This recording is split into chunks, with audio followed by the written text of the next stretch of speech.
यरमूक की जंग क्या थी? 602 और 628 ईस्वी के दरमियान मशरिक वसता की दो बड़ी ताकतें ईस्टर्न रोमन एम्पायर, जिसे बाज़ंतीनी सल्तनत भी कहा जाता है, और पर्शियन एम्पायर, जिसे सासानी सल्तनत भी कहा जाता है, बल्लादिस्ती के लिए एक सख्त जंग में उलझ गए। इसी दौरान जजीरा निमा अरब को एक नए दीन इस्लाम के जरिए तब्दील किया जा रहा था और 633 में खिलाफत राशिदा के पहले खलीफा अबूबकर रजी अल्लाह अन्हा ने जजीरा निमा अरब से खिलाफत को विसात देने का फैसला किया। सन 636 तक बाज़ंतीनियों से लेवांट का ज्यादातर हिस्सा ले लेने के बाद खिलाफत राशिदा ने बाज़ंतीनियों के बड़े तिजारती शहर अमेसा को फतह कर लिया, जिसने बाज़ंतीनी शहंशाह हिराकुलस को बिलाखिर 5 यूनिटों की एक बड़ी शाही फौज को इकट्ठा करने पर मजबूर किया ताकि वो अभरती हुई खिलाफत को कचल सके। इसकी फौज की तादाद 3 से 1 के मुकाबले में थी।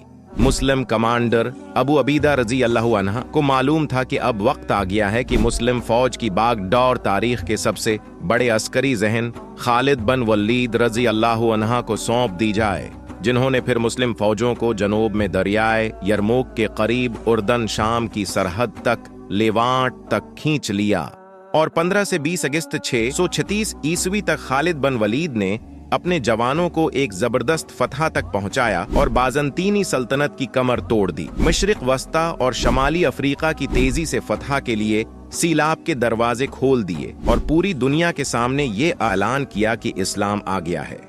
रोमियों की 7 सदियों की हकमरानी के बाद शाम मुसलमानों के ज़ेर तुसल्लत था। इस जंग में फतह की वजह से यरूशलेम समेत अहम बाज़ंतीनी शहर मुसलमानों के कंट्रोल में आए और मजीद इस्लामी फतोहात का मरहला तय पाया।